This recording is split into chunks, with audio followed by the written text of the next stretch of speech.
This is HighIntensityBusiness.com with Lawrence Neal, helping you achieve your health and fitness goals. Become a great personal trainer and build your high-intensity strength training business. Lawrence Neal here. Welcome back to HighIntensityBusiness.com. This is episode 309. And in today's episode, we're going to focus on a research paper. And the paper is Long-Term Time Course of Strength Adaptation to Minimal Dose Resistance Training, Retrospective Longitudinal Growth Modeling, that's a mouthful, of a large cohort through training records. And my guest today, who's also an author on the paper and here to help me understand the paper better, is Dr. James Still. James is Associate Professor of Sport and Exercise Science at Solent University. James, welcome back to the podcast. Thanks for having me back. Always a pleasure, Lawrence. Always a pleasure. Great to have you. And I should say, originally, we were going to cover part 2 to Does Strength Training Improve Sports Performance, which is a podcast we did ages ago. But we both agreed that part 1 was pretty much whole and there wasn't much more to say on it. And so hence why we've just decided to move on to talking about this new paper, which is super exciting. Do you want to start off just by giving a little introduction around the paper, kind of the motivation behind doing it, maybe talk about some of the work you've been doing with Fit20 before? I'd love to just hear a bit of background. Yeah, sure, absolutely. So, of course, as you said, the paper involved Fit20, and they're a fantastic company run by fantastic people, and we've had a good relationship over the last few years. And one of the nice things about their, from a research perspective, for someone like myself, a really nice thing about their model, their franchise model, is that there is standardization in terms of the way each of their franchise facilities are set up, the equipment they contain, and the protocols that they use. And kind of touching, I guess, back on one of the earlier podcasts we did, Lawrence, where we talked about the potential for using data captured out in the real world by facility owners. The nice thing about Fit20 is they do exactly that. So everything that they do is recorded and sent straight up to their cloud database. So they've instantly got access to a massive data set that we can look at in terms of understanding how people's strength develops to resistance training over time. So this paper kind of was born out of that relationship and my ability to be able to take that data and start looking at it and leveraging some of the insights out of it. We've got some other ideas for things we're going to look at in the future. So this is kind of like the first thing to come out of that data, and we've got plans for potentially adding in further data capture to look at some other measures that we might be able to start accumulating over time, and again, similarly sort of model. But yeah, this was really unique though, because when you place this study within the and I should preface it by saying this is a preprint at the moment, so it's not it's published as a non-peer reviewed manuscript. So although having said that, it has had quite a lot of praise from other colleagues and academics and researchers in the area so far. Yeah, and it is in peer review at the moment. So fingers crossed we get some positive feedback from reviewers and it gets accepted for journal publication soon. But this is a preprint published on the Sport Archive preprint server. They're probably not used to seeing the control, right, over all the variables that Fit20 can offer like that. The data set is like just unbelievable. Exactly. I mean, the unique aspects of it really are certainly the length of it and the number of participants that we've got access to data on. That has been, and we've got standardized data for over such a period of time. So it was 14. We ultimately, after we'd kind of taken the data set and cleaned it and make sure, because there's always going to be some data entry errors potentially. So after cleaning processes, we had data. How'd you clean it? So normally it's, there'll be certain values which are like obviously out of range, like they're impossible values. And so a lot of I did all of the data analysis and cleaning and processing and analysis in a coding language called R. I've made the shift into analysis using that more over the last few years, because what it enables us to do is I write essentially a coding script for all of that analysis.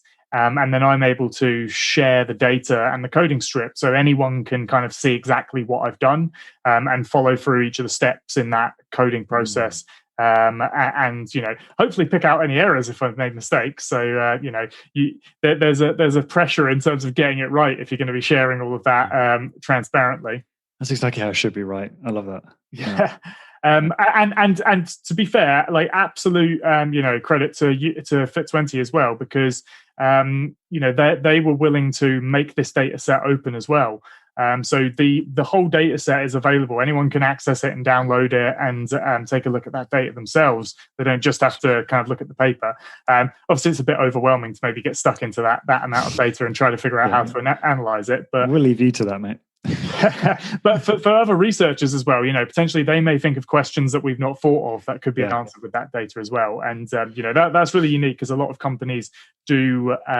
There's a tendency for people to think like, we don't want to be sharing too much. There's kind of trade secrets in there and whatnot. But they were really forward thinking in terms of wanting to share that knowledge and try to sort of benefit the wider community regarding this.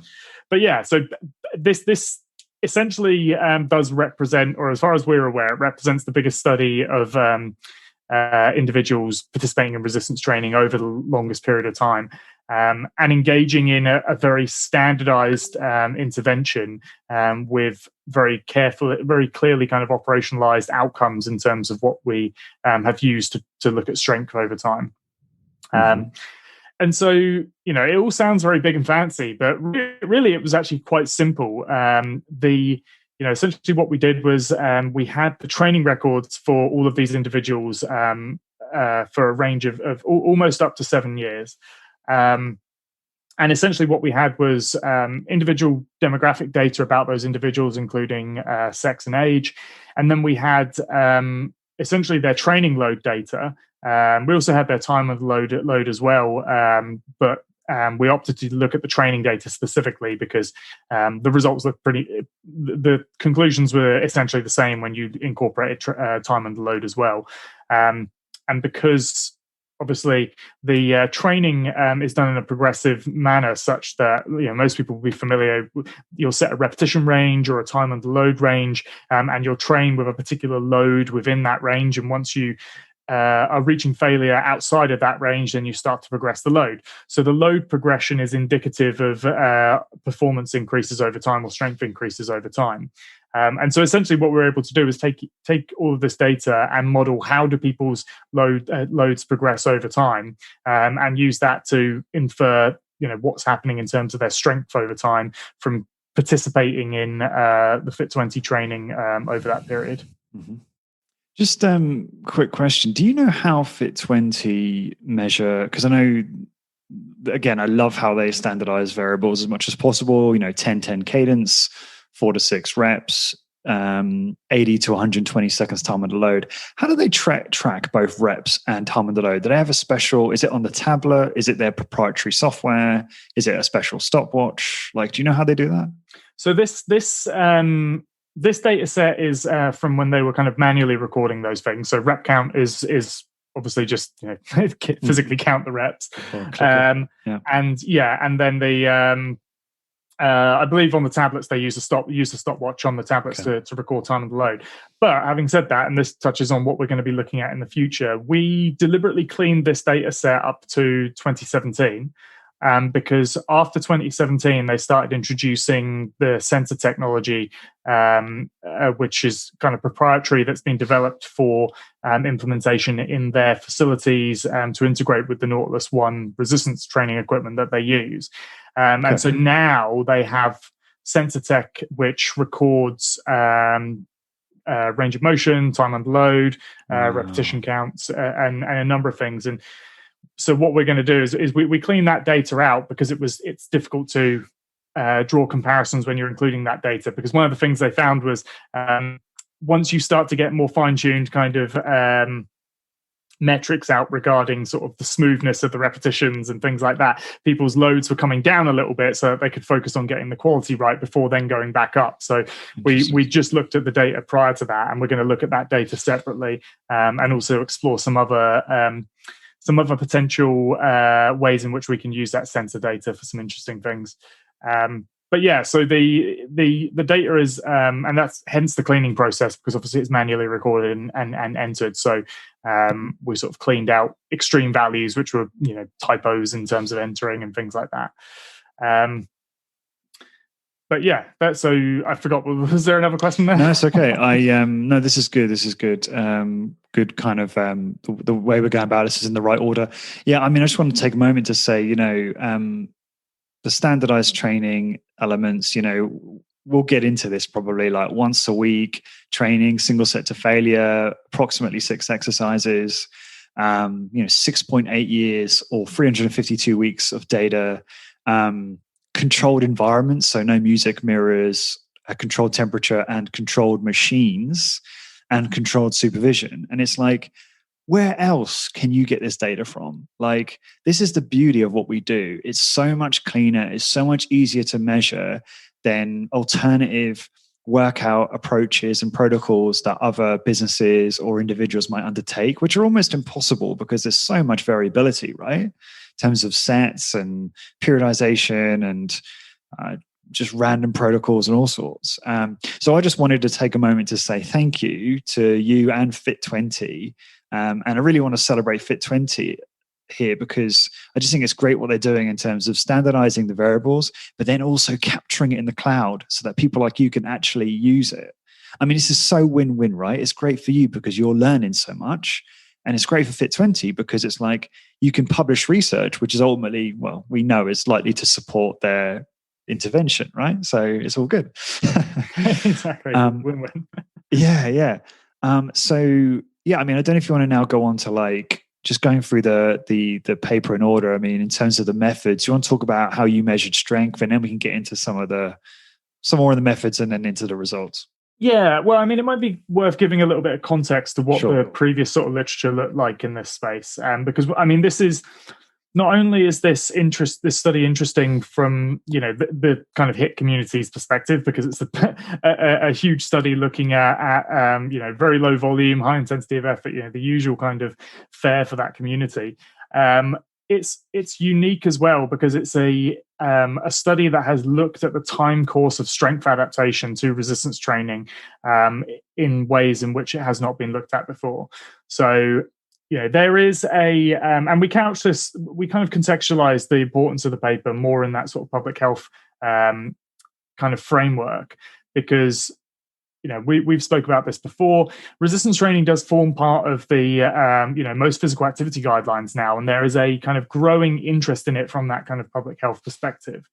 And to their credit, there is a recognition from that side that it should be a minimal sort of dose approach. It should be what is required to get get optimal results and nothing more, nothing less. So there is a focus on this more sort of like minimal frequency, volume, sufficient intensity of effort approach for recommendations made towards public health. And we've written about this for the general population and for older adults and whatnot in the past.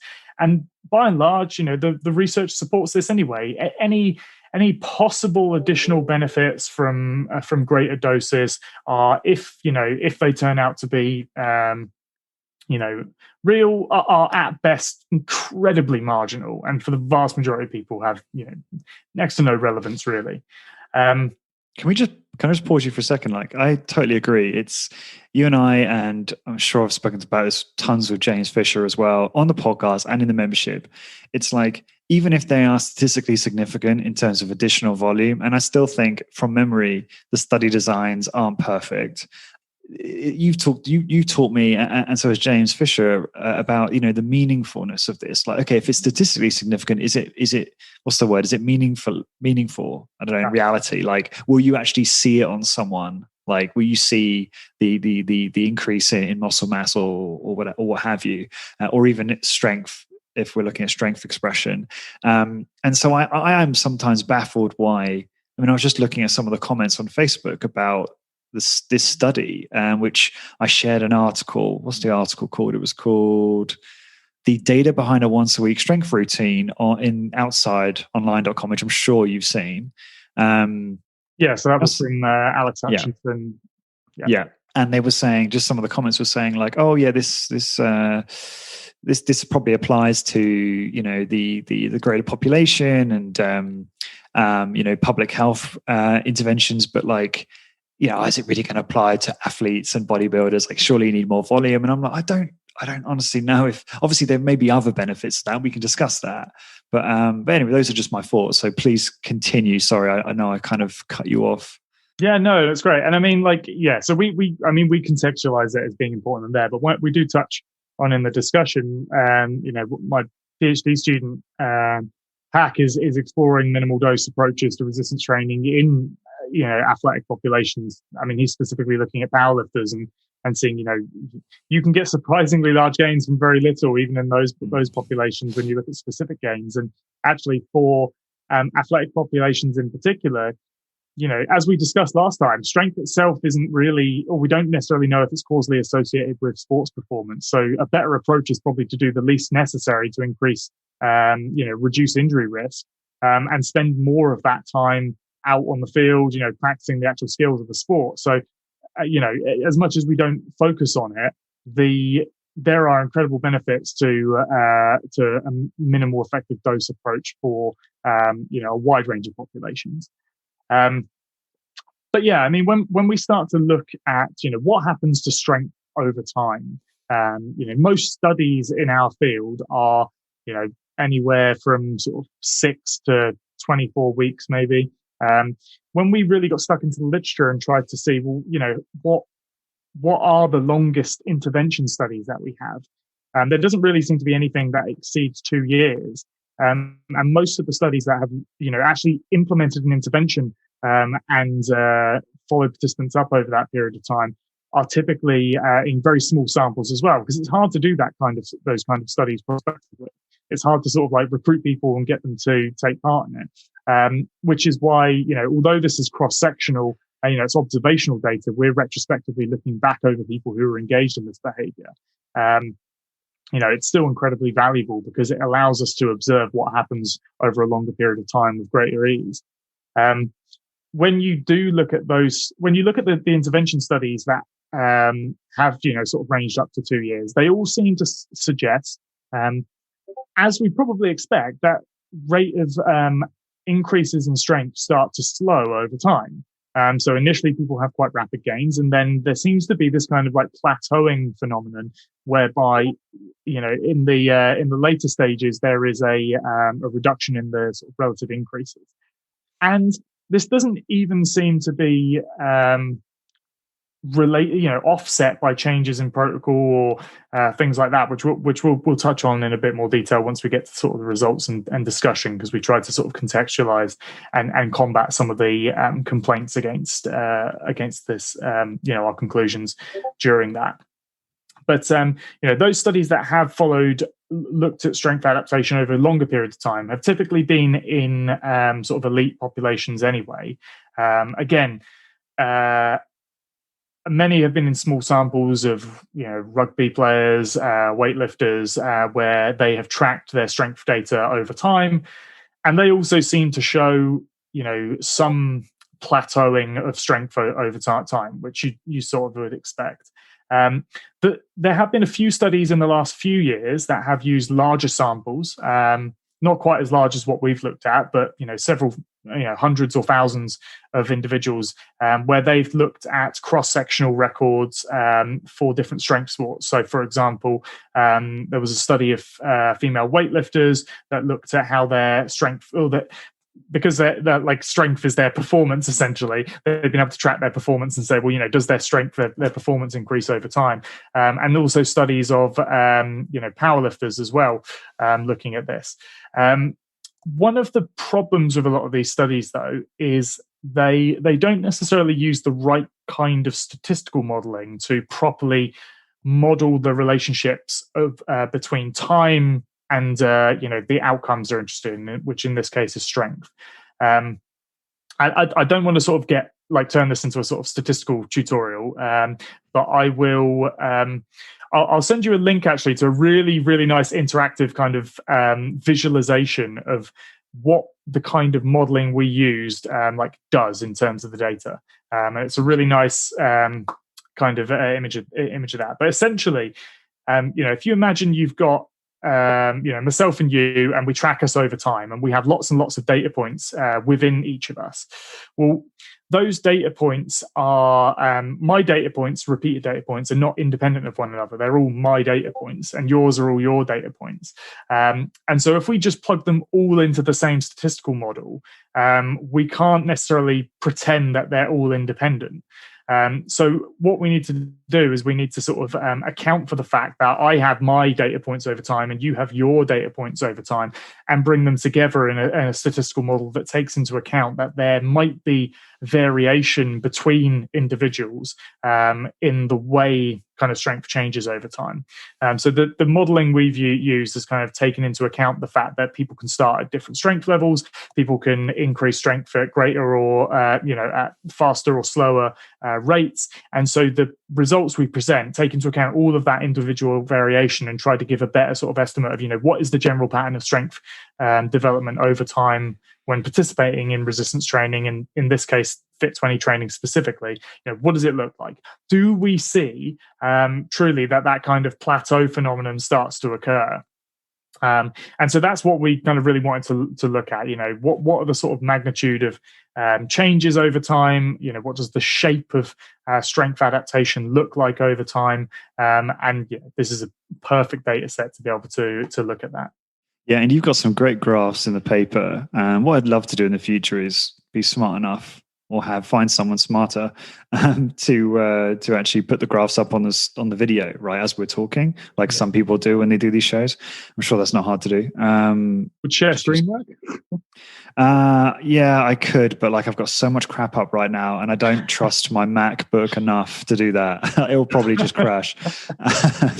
but anyway, actually, it's really easy. You just use Camtasia, don't you, and just throw it in as an image. So maybe we'll do something like that. But if not, just go to the paper, and all the graphs are in there on page 9, and they're great. And like you say, you can really break it down and look at different exercises.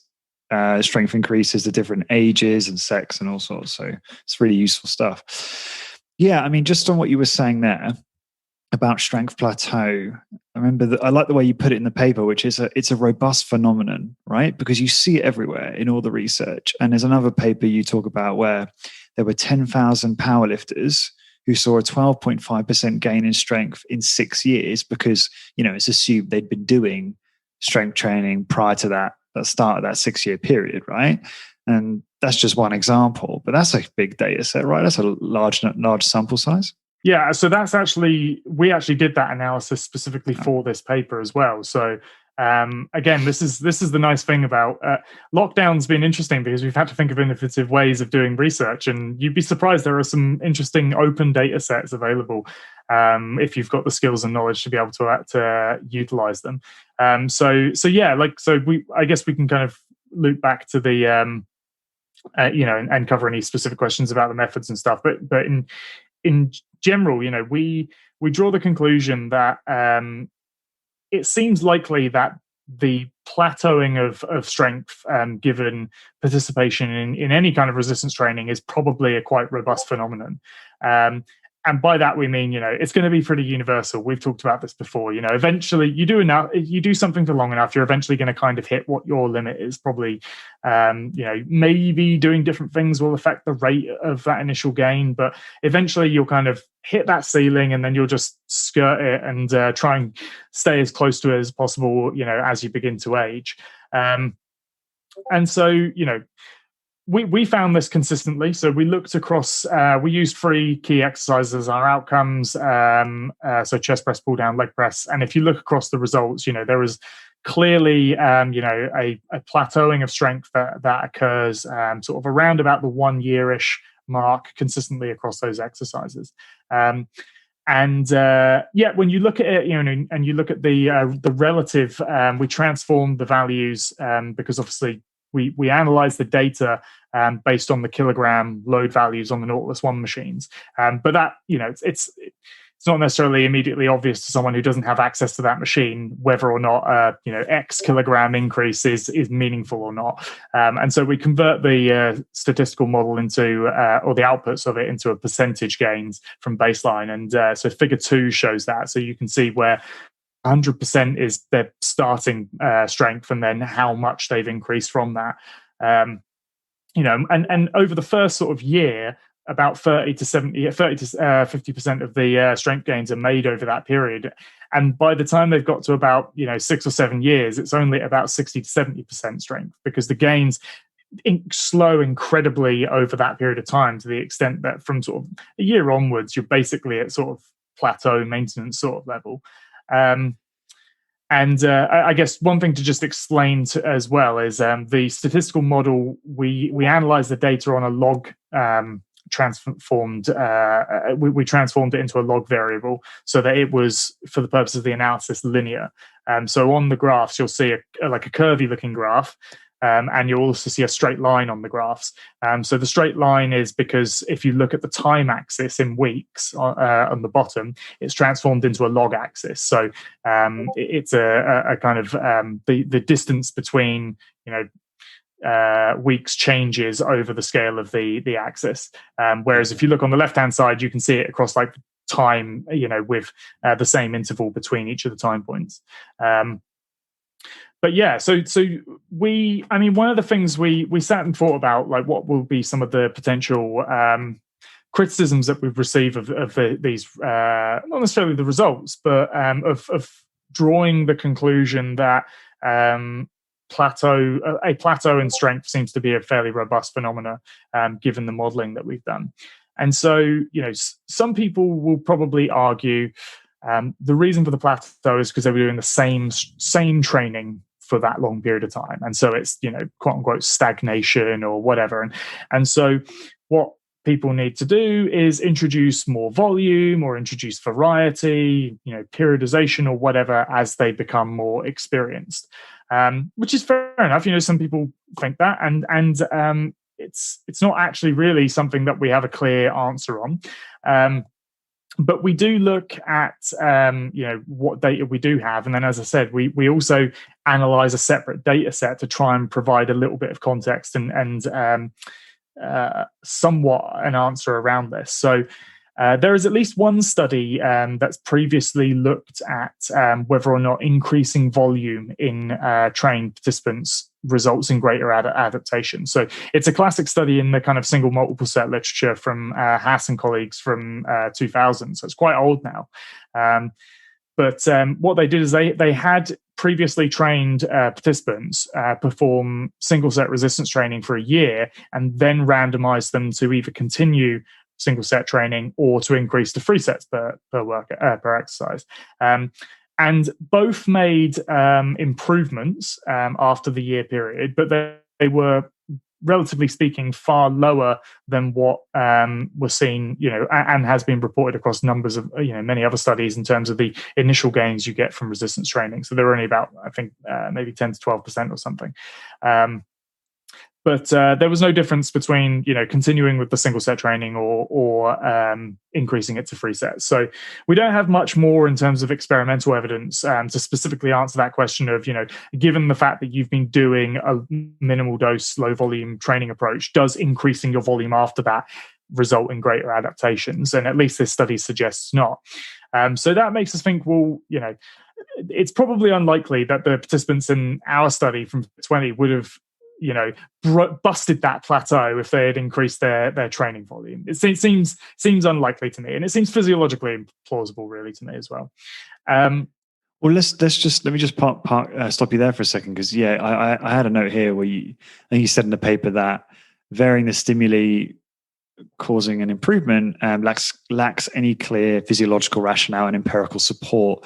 And you mentioned there you don't think it's physiologically possible. I might be misquoting you there, but can you expand on why you think it doesn't make a difference? Well, so particularly for strength in particular, given what we know about the underlying mechanisms underpinning why strength as a performance outcome improves, there doesn't seem to be, we know that specifically training for the skill of performing the strength task is the best way of improving it. And when you look at the periodization literature, that seems to be an obvious explanation for why certain periodization models look like they produce greater strength gains because of the periodization. It's more because of skill proficiency in practice, training the specific skills required involved with the strength test closer to when the strength test is performed. And Jeremy's group, Sam Buckner and those guys have written extensively on that. And when we've written on the topic of periodization as well, we've just questioned this idea that, it just doesn't seem realistic to think that adaptation can continue infinitely. Well, not infinitely, but it seems unlikely that it will continue to the degree to which it seems to be portrayed that it can increase. And again, it comes back to this kind of meaningfulness thing. Maybe it can, but whether it's meaningful is another question. But yeah, so volume is one way of changing the stimulus, and it seems from what evidence we have that it's unlikely that increasing the volume specifically, helps bust that plateau.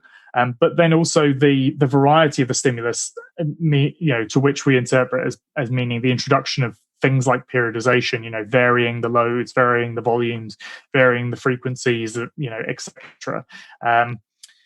There seems to be, to our mind, limited evidence that really does enhance adaptations in trained persons, after an initial period of resistance training anyway. When you look at the meta-analysis evidence, both for volume and for periodization, at best, and this is saying at best with the limited studies and the quality of the studies that we have on this topic, it's it's tough. It's a tough thing to study. So that's not to sort of like put down the people who do this research. It's not particularly convincing to see at best trivial improvements as a result of considerably greater time investments, fancy, periodization programs, etc. Intense mental masturbation. Yeah, exactly. But anyway, so one thing we thought of is actually we can, to some extent, one issue with this data set is that it's observational. So all we've done is been able to observe people who were doing this training over that period of time. We've not got a control group. We've not got a comparator to look at. It's not like some of the people at Fit20 do one kind of training, some do another kind of training. They all do the same thing. So we thought to ourselves, well, what could we compare it to that is at least somewhat similar in terms of the type of data we're gonna be able to draw on, and the model we can fit to see how how a different type of training might impact this. And so what we did was there is something called the Open Powerlifting data set, which is a huge data set. There's actually there's almost 500,000 powerlifters in that data set. Oh, wow. And what they do is it's essentially competition data for all of those lifters over time. So what we did was we took that data set and I wrote up some code and to do this, and we took a random sample of 10,000 powerlifters from that data set. And the reason for that is as much as I do have an incredibly powerful computer now, the more data you have, the longer it takes to run and fit those models. And by the time you've got 10,000 people, having 500,000 doesn't really add too much additional information to the soup. So we took those and we again cleaned the data slightly. We sort of limited to say we were just going to look at total total squat, bench, deadlift performance. And then for us, again, that is very standardized. Every powerlifter has to do the same thing, which is essentially a 1 RM in those lifts. And we could look at the total to see, how much over time does their strength improve, given that we're measuring strength essentially as performance at a competition. We've removed anyone who failed on lifts and things like that, so that it didn't, because sometimes people go in and they might make bad selections and fail a lift, and so their total was down because they failed, all of their squat attempts or whatever. So we cleaned it up so that we had something relatively comparable. And then what we did was we fitted the same kind of statistical model to it. So we took each individual and we modeled them over time, and we kind of aggregated the results in that growth model approach. And so we were able to produce, and there's a link in the paper where the figures that we produce and the analysis we've done on that data is available in the online supplementary materials. And if people look at it, what you can see is the shape of the graph looks very similar to what we see in the Fit20 data set. The key differences are that the relative increase is far smaller. So over that sort of first year period, there's about a 12.5% increase in strength performance, whereas, like I said, it was like sort of 30 to 50% in the Fit20 individuals. Now, this is interesting because it's reasonable to make the assumption that most people who start powerlifting were probably already resistance training in general before then. Very few people just jump from nothing into powerlifting. And so we think it's fair to say that, this sample of 10,000 lifters were probably already trained. And so we would have anticipated that any gains that we saw would have been relatively small compared to what we see in the Fit20 data set. But we also would have expected, again, that if they did make any improvements, if at all, they would plateau out fairly quickly because, they're already well trained. They're already quite close to their ceiling anyway. And that's exactly what we saw. Now, the specific increase of about 12.5% that we saw, we think is fairly explainable, just purely touching back on that kind of skill element of training. So people who have maybe been resistance training prior to engaging in powerlifting, well, what they do is they shift their training towards more specifically powerlifting oriented training. And so they're going to improve their squat, bench, and deadlift performance because they're going to be practicing those specifically. But what's interesting with this is when you look at research that has surveyed powerlifters, they almost exclusively use periodization and much higher volumes, much higher frequencies, very different training styles, almost on the complete other end of the spectrum compared to what the Fit20 guys have been doing. And yet, despite that, despite the fact that apparently periodization will allow you to continue to make improvements over time, we see a sort of flat line of strength performance over time. And actually, when you touch back on the previous cross-sectional studies in powerlifters and in weightlifters, that's the case there as well. After a relatively short period of time, really, we start to see people plateau, and it becomes a game of maintenance after that period. And doing periodization or increasing volume, at least in general, results may vary on an individual basis. Maybe some people do, maybe some people don't respond to this. It's difficult to sort of decide ahead of time who that is and why. But in general, it doesn't seem as though, there is much benefit to be had from it. Yeah. Fascinating. And it just makes me think there's so much wastage and so much inefficiency and so many things that's a lot of people doing a lot of stuff that probably makes no difference, right? They could be doing other things. I'll counter that with one thing though, and this is where I've become way more laid back about this over time. Is fair enough. It doesn't make too much of a difference for strength, but it's also probably not negatively affecting it either. And so if they're enjoying it, if it's their hobby, if they like it doing it, then more power to them. I know a lot of powerlifters, and there's a culture, there's a kind of community to it, and you sort of take part in the rituals. There's all the memes and the fun jokes, and it's something that people enjoy that aspect of it probably as much as they do, adding half a kilo onto their total. Yeah, I totally agree with that, and I get that. It makes me takes me back to when I used to train at like Fitness First, 5 times a week for an hour ago, 10 years ago. This would be probably 10 years or more, with a friend of mine, and we'd go every other day, and we'd spend ages in there, and it was like it was a camaraderie thing, it was a social thing. We'd have a great laugh. So I get that. There's other benefits. So no, make a good point. One of the questions I had is, so the main result, I guess, that sticks in people's minds when they look at this study is, okay, 30 to 50% gain in strength in 1 year. And then after that, it's maintenance or marginal gains. I saw this and I thought, is that right? Because I'm sure I've heard it being said in high intensity training that new trainees will see a 100% gain in like year one or in the first couple of years. And now I'm thinking, is that like major hyperbole or a misunderstanding? Have you heard those kind of numbers being touted in our space in high intensity training before? And have you always been skeptical of that, or am I just making that up? Because I swear I've heard those kinds of percentages being thrown around in terms of strength gain.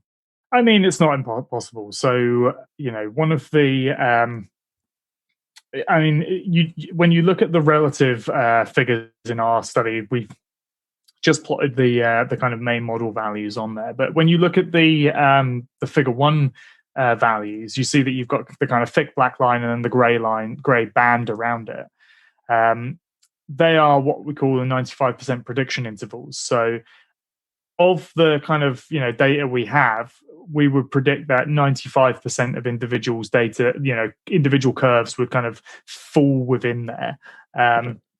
But that's not to say that some people, I would need to replot it and take a look and see how that compares relatively in terms of the top and bottom of the intervals. But it may well be that actually the top of those intervals skirt the, sort of 100% increases thing anyway. So, yeah. And I mean, I've seen it before, you get the odd person who, doubles their strength in a short period of time. But yeah, I mean, in general, yeah, it's probably hypertrophy. Not everyone's making those sorts of gains. I'm sure this will annoy people, and people will come back and say like, "Oh, well, I can, you come have a workout with me. I'll show you," and blah blah blah, all this kind of stuff. And my response to that is like, "Great, do that when you've got 15,000 people's worth of data to show me." Yeah. Okay, so just so I understand this, then, so there could be some outliers who do have a response that's like maybe 100% in gain. There could be some outliers that have that. Yeah, and so I mean, again, I don't want to sort of get too stuck into the nitty-gritty of the statistics. Part of the reason for making the figures is because actually you can quite easily understand what the results show without having to get stuck into like the model summary tables where we have all of the what the coefficient weights and stuff are and what the random effects variances are and things like that.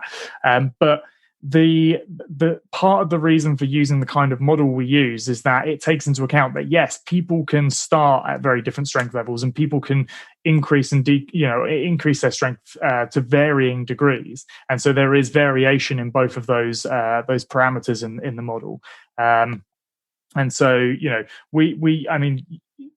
there is quite substantial variation between individuals, but in general, like the growth looks like increase starts to plateau out. Yeah. So let's just let me map this against you. Right? How long have you been strength training for? Oh, that's a great question. Probably since I was 14. And you're what? What are you now? 30? 32. 32. Okay. See, I was generous. So when do you know when an adult male basically reaches their baseline untrained peak? Is it like 21 or 25 or what is that? Do you know that? Do you know what I mean by that? Yeah, I mean it's around about the sort of mid-20s period really that you see people peak in strength, and just naturally, right?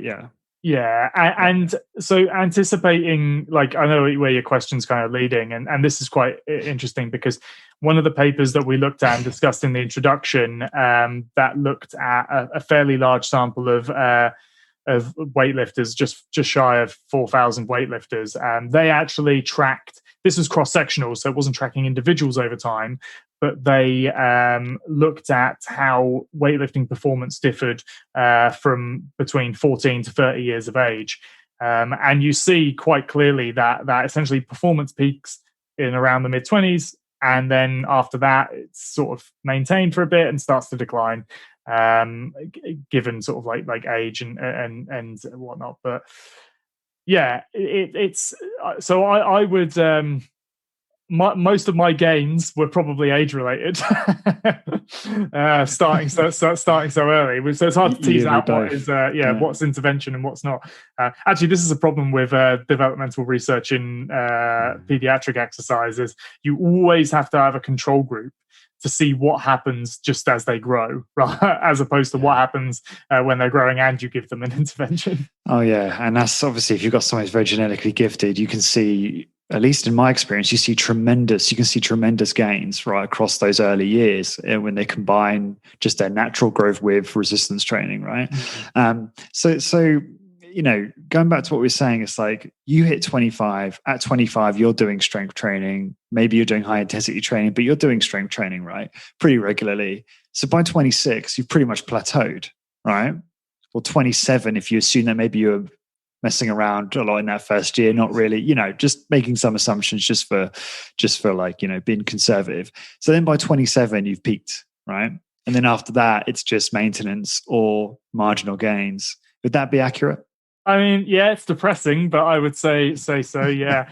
Again, I would caveat, like, that's not to say you can't improve performance still, but it very much gets to the point where, you could question the meaningfulness of the changes that you're producing. And like if before that we sat you down, Lawrence, and said, okay, what's the smallest change in strength that would mean something to you, that you would care about? And we got you to commit to that. Like, I'm pretty certain that after, the first year or two, it would get to the point where any changes you see are not exceeding what you said ahead of time really mattered to you. And if we held you to that, you'd have to sort of conclude, like, yeah, I'm pretty much at maintenance. this is I'm as much as you want to sort of like say, yes, I've added a few seconds time under load to my leg press. It's sort of like, it's maintenance. Got it. Yeah.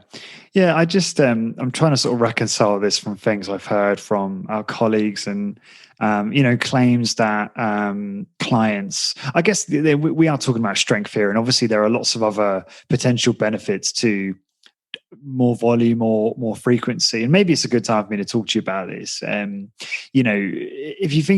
you look at what we're talking about here, once a week, 6 or 7 exercises, single set to failure. It got me thinking, okay, why would you do twice a week? If you assume that, maybe we can come on to hypertrophy in a moment, but if you assume that strength is going to be pretty much taken care of once a week, and for the most part, well, maybe twice a week gets you there faster. Twice a week perhaps has metabolic benefits, elevating metabolism for 3 days or whatever. Maybe there's more hypertrophy from additional volume. Maybe it improves specific skills in other exercises. Right, it gives you more opportunity to work on other exercises just for your own personal enjoyment. And then, the last thing I wrote is fun in quotations. I put it in quotations because I don't know.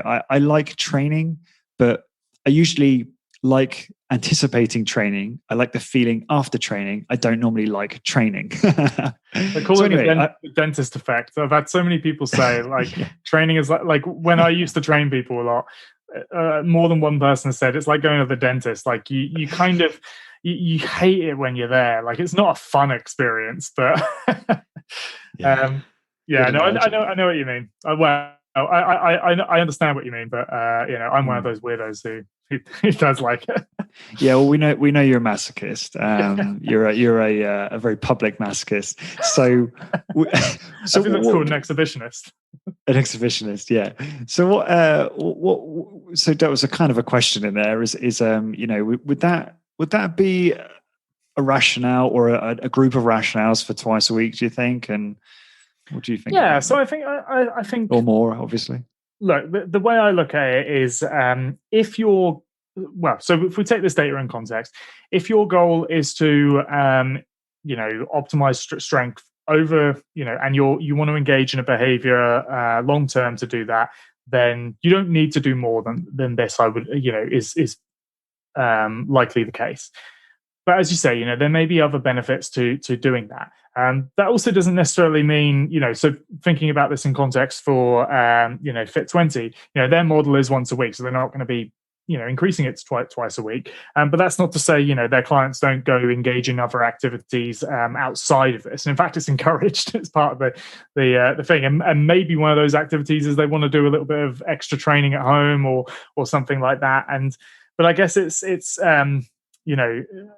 it's somewhat combating people laboring under the illusion that they're still searching for that magic bullet, that like I want to bust that plateau and things like that, and just coming to terms with the fact that like, look, this is likely a very robust physiological phenomenon. I mean, we see it in Fit 20's clients, we see it in power lifters. I've got another data set which I'm hopefully going to be able to finish up analyzing and working on as well, looking at a few different kinds of resistance training, which I can't talk too much about at the moment because I need to sort of confirm whether I'm going to be able to do that, because it's another commercial data set. But it's looking very similar. There's still that kind of plateau phenomenon that occurs after sort of a year or so. I'd love to as well. I'm going to hopefully find some time. Is that related to hypertrophy, did you say, or is that something else? No, this is looking at strength again as well. But one of the things we're going to be exploring with Fit 20, what other outcomes we can capture over time. And although it's difficult to capture hypertrophy measurements over time without, the right sort of equipment to do so, we have been talking about wider things to capture, things like, mental health and well-being outcomes, simple kind of, questionnaire items that could be captured, surveys that could be done at regular intervals with their clients. So we can see like, when people start training, how does their mental health improve? How does their quality of life improve? So we can start to map some of these more softer outcomes, but things that actually, for the vast majority of people, are way more important, totally. Way more meaningful for them. That stuff's going to be so good for the high intensity studios. Being able to talk about that research with clients is going to be really helpful. Yeah. And one thing I think, coming back to this kind of like robustness of this phenomenon, I think it's just it's reality. That's physiologically what happens in terms of adaptation, in terms of the human body, in terms of performance and things like that. Like there's rapid adaptation, relatively speaking, and then there's a plateauing out of it. Eventually hits its kind of like rate limiting part and doesn't go any further.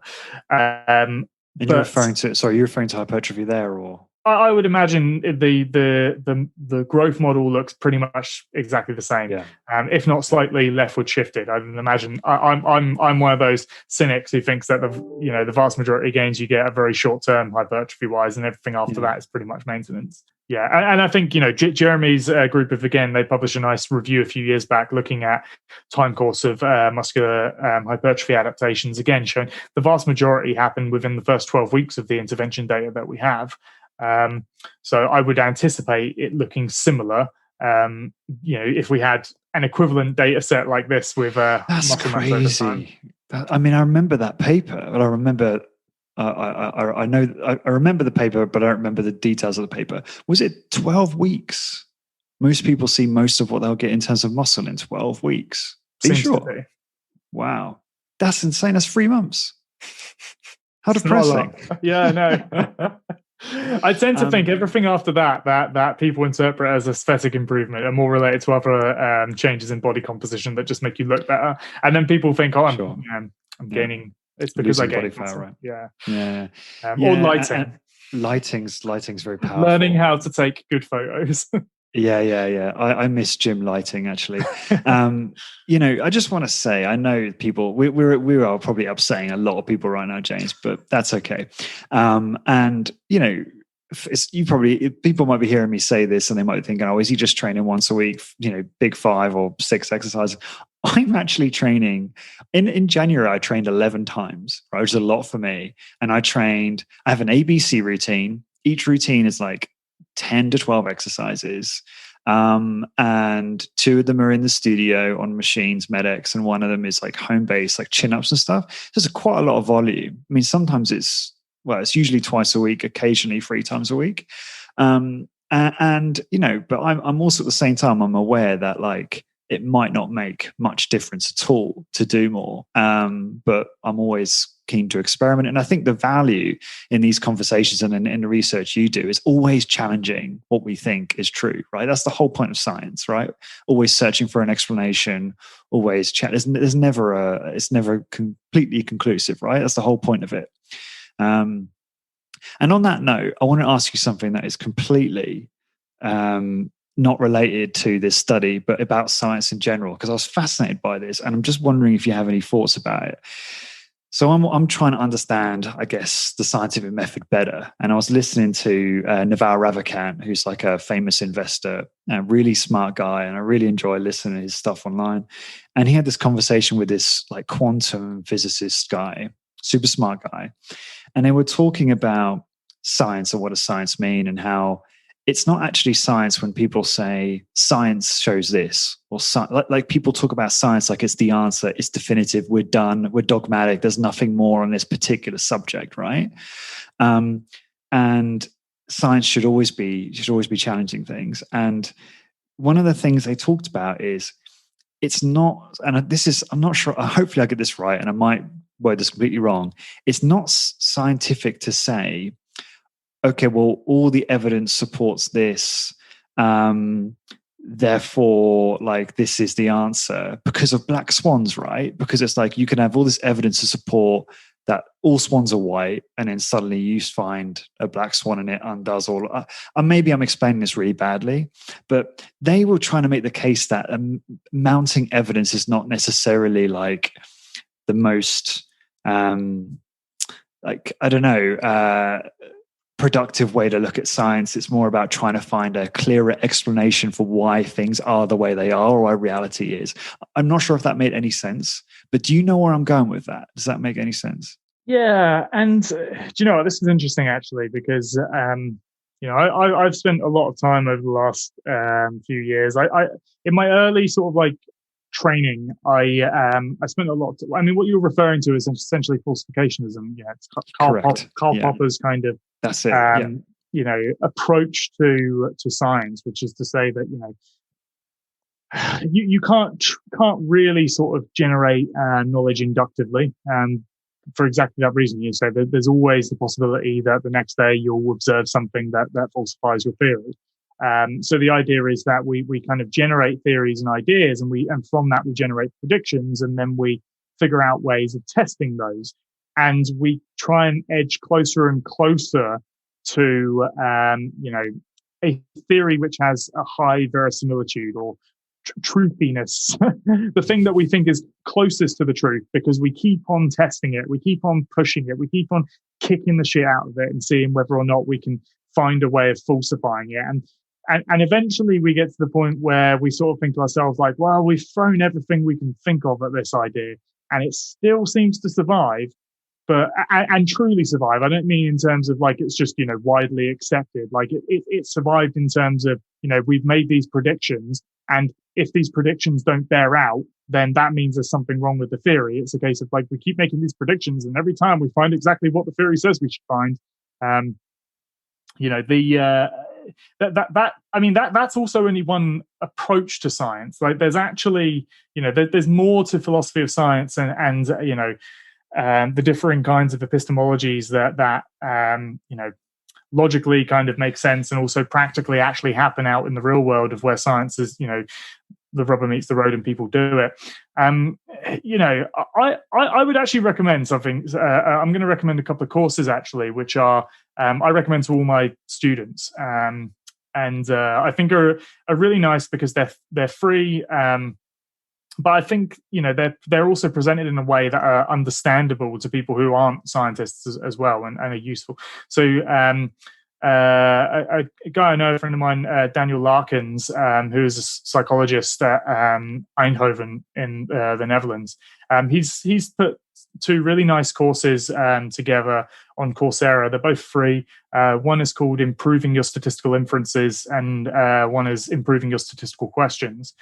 And, they sound like they're going to be purely about statistics, but they're not. They're more broadly about, what are we trying to do with research and science? What are the kind of different perspectives that you can take in terms of your approach to trying to draw inferences about the world and trying to come up with questions that can be answered via different approaches to collecting data and observations, and how do you draw inferences, how do you kind of extrapolate ideas out, and they're just very nice kind of course that I think would be worthwhile for a lot of people to sort of take. And you can just watch the videos for free on Coursera if you like. Yeah, thank you. We'll link that up for sure. And thanks for also, I'm glad you knew what I was talking about. You brought up Carl Pop, and made sense of what I was saying, because I just thought I was going nowhere with that. Another great book, actually. And again, it's a nice small. Oh no, I don't have it on my shelf because I've lent it to someone, and that was before COVID, so I haven't had the chance to get it back yet. That's gone now, mate. That's gone. Yeah, there's a nice book. It's only like, I don't know, it's only like 130 pages or something. Called An Introduction to Psychology as a Science, by Zoltan Dinas.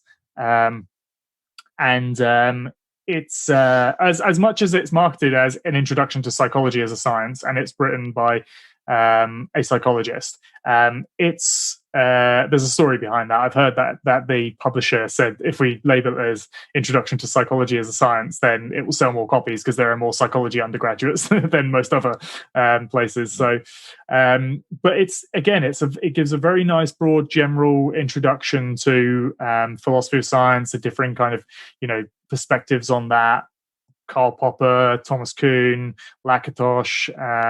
The philosophy of science is still something that's being discussed now, and there's still advancements and development. Well, I say advancements. People are still debating ideas of, what are the philosophers still talk about. What are the right ways to kind of generate knowledge, and how do we know whether something has, truthiness to it and things. So, they're all important things that even scientists themselves don't take the time to really care about sufficiently, and use to sort of try and inform the work that they're doing. Yeah. Thank you for that. So sorry, I took us way off base with that, but I had it down. I thought if I get time, I'll ask him this. All right. So I just want to ask you, and I know I keep bringing it up. I think on Instagram a while ago, we were talking about obviously the paper we've just discussed, and you were hinting at it, and I was getting all excited. And I think, and you mentioned, obviously you kind of joked about how depressing it is. and then we talked about hypertrophy in the same breath, and you said, yeah, that's probably even more depressing. Is there any, maybe you've already answered this, but is there any stuff in the works to try and look at a same kind of data set, same scale for muscle hypertrophy or something like that? So we've not got anything in the works, but it's something that would be really nice to collect some data on at some point. Like I said, though, it's tough because I think to collect data at this scale would, you need muscle biopsy and stuff like that, right? Well, not even that. No, I mean, okay. you probably. I mean, ultimately, you can probably get away. You can probably get away with circumference measurements over time, and given a sufficient sample size and maybe tracking of other aspects of body composition, that would probably be fine. I mean, circumference measurements are pretty well correlated with ultrasound muscle thickness, and the changes in ultrasound muscle thickness are pretty well correlated with the changes in limb circumferences as well. So, you could probably draw a quite broad general conclusion that was pretty accurate if you collected that data over time. But you know what people are like. People will go, "Oh, circumference isn't scientific," because they think that sexy measures means things are scientific. But the barrier to it is, at the lower cost end, probably ultrasound is the most feasible way of doing it. But an ultrasound costs 10 grand or up, and so for most facilities that's not a worthwhile investment just to collect sufficient data that one day I might be able to come in and do some growth modeling on it and tell you the depressing story that hypertrophy plateaus pretty early. And I just can't believe 12 weeks. I just can't believe that. I need to see more evidence to support that, to believe that. I just think that's absolutely crazy. I'm sure that's going to drive the listeners mad. Maybe some people are already aware of that. What was a final thing I was going to ask you? Oh yeah, I mean, again, I want to kind of make the point here that even though we're talking about real minimalist training, minimum effective dose, I'm training a fair bit at the moment. And what's your training like at the moment? I always like checking in with you on how you're always training quite relatively high frequency. And I mean, I train 2 or 3 times a week, and I have done for a long time now. I still do my normal kind of like AB body weight routines. Actually, more recently, I've mainly just been doing sort of like 1.5 of those, just purely because of time. And I seem to find myself falling from meeting to meeting most days. And this is the nice thing about working at home, though, is I can just jump in the garden and do that. Yeah, so I still do my at the moment. I if I have time, I do a kind of like fun Saturday workout, which is I just play around with all the various bits of toys that I picked up for home workouts. One thing I've enjoyed recently is the one thing I've missed is not being able to occasionally jump in the gym and do some deadlifts. Just because I like doing deadlifts, I enjoy that exercise. I think it's a useful skill to be able to pick something heavy up and not injure yourself. And the lumbar, right? The lumbar at the university. I was thinking about that the other day, actually. Like I have missed training in that, but so I've been playing around with options to try and fit some deadlifts in reasonably heavy deadlifts as well, because I've got dumbbells and I can do slow controlled dumbbell Romanian deadlifts, and I can apply various different things to try and pre-fatigue and increase the relative demands of those. But I got a couple of pretty heavy duty resistance bands from Decathlon, and at the base of my workout station, I put a few. I put some clips in place, and I've got some adjustable dumbbell handles that are a nice solid kind of steel material, and they're thick, so they're like really robust. I tried doing it with my Easy Bar, and I bent it because the bands just bent the bar. Wow. So they get pretty heavy. But actually, one thing I have bought is I bought simply a deficit box, and it's just a little wooden box that has some holes so I can feed the bands through it, loop them round, and then put the handles in it. And it's absolutely perfect for doing essentially like band trap bar deadlifts. Nice. And so that's been really nice. And I tried experimenting with the bands looped around the dumbbells, and I can't get a single rep out with the bands and the dumbbells. So I've got enough resistance to be working with. Yeah, I've enjoyed watching you build that and use it on the Instagrams, and I highly recommend you follow James there, and we'll get his details at the end in a moment. You're quite handy, aren't you? Building things. Like I look at what you've done in your garden in terms of building the chin-up bar. Like I wouldn't know where to start. Like you would never find me doing that. I'd have someone over to do that for me. There's no way. Super easy. I got a few posts, cut one in half, dug some holes, stuck them in, poured some cement, hit some postcreting. It was a lot more ad hoc than you think. I did use a tape measure. Was there a bit of YouTube involved, or do you just know what to do? That kind of thing. No, well, I mean, it's a simple design, really. It didn't really require. I did have a little look just to see just to get some inspiration for what other people have put together. But some of the stuff on YouTube, it's like, oh man, like I'm not going to be like machining a whole thing. I'm going to get some fence posts that I can just cut in half.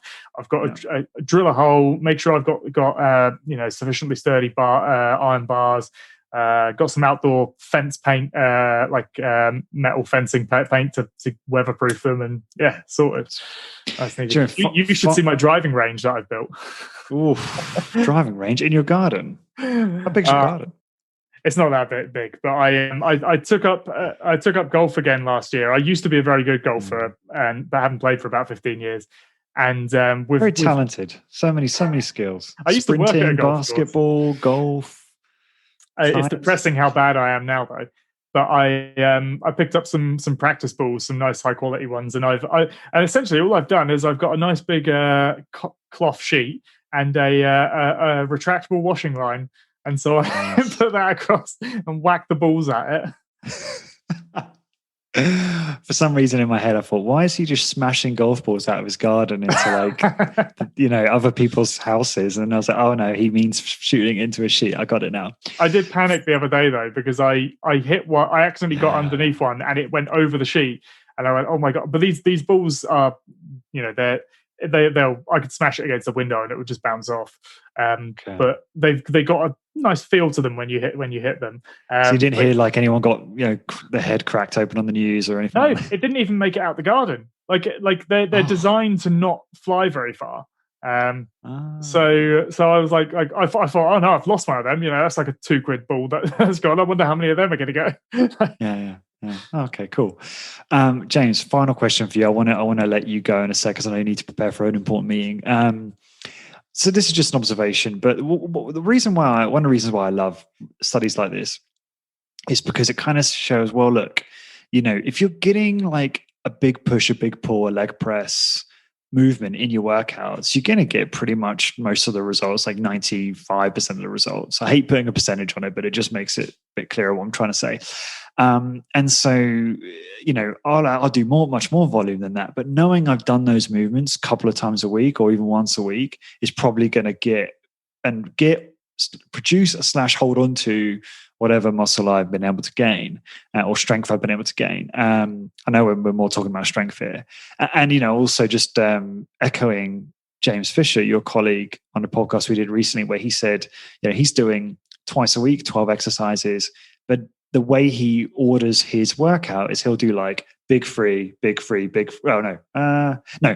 do large to small, but he'll start with like a big free in case he gets interrupted because he knows that's biggest bang for the buck. So is that a fair kind of mindset when it comes to training in terms of getting the most out of it? Yeah. And I mean, to be fair, that's exactly what I do. Like, if, for example, it's a day where I'm going to train, and I think I've said before, most of my bodyweight workouts, I'll do, 2 pushes, 2 pulls, lower body work exercise or whatever. If I'm running out of time, I'll just do a set of pull-ups, a set of push-ups, and a wall sit, and bish bash bosh done. If I've got the time to do the other exercises, it's great. I like doing it. I like spending 20 minutes as opposed to 10 minutes out doing a workout if I can. It's longer away from the desk, which is nice. But and it maximizes the pump as well, which is more important. Exactly. So I can come into my next Zoom call and sort of look a bit like thicker on the neck and get the traps going and do the casual kind of just have a little scratch there.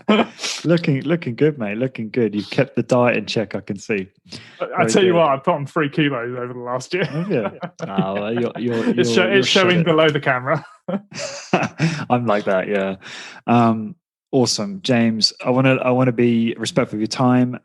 Best way for people to find out more about you, so maybe mention your Instagram and that kind of yeah, probably follow me on Twitter. Most science content and nonsense with the occasional tweets about how amazing the final season of Attack on Titan is. So yeah, Twitter is at James Steele II. Instagram I think is the same, or it might be James.Steele. I can't remember now. ResearchGate is probably the best place to follow for keeping up to date with any research we do, though. I keep that pretty up to date. Awesome. Okay. And for everyone listening, to find the blog post for this episode, and if you want to find out 10 ways to generate more clients for your high-intensity training business, please go to highintensitybusiness.com. You'll find the ebook for that in the sidebar, and search for episode 309 to get all the show notes of this episode, all the links that James mentioned. And until next time, thank you very much for listening. Discover how to achieve your health and fitness goals, become a great personal trainer, and build a successful high-intensity training business. Check out highintensitybusiness.com. highintensitybusiness.com.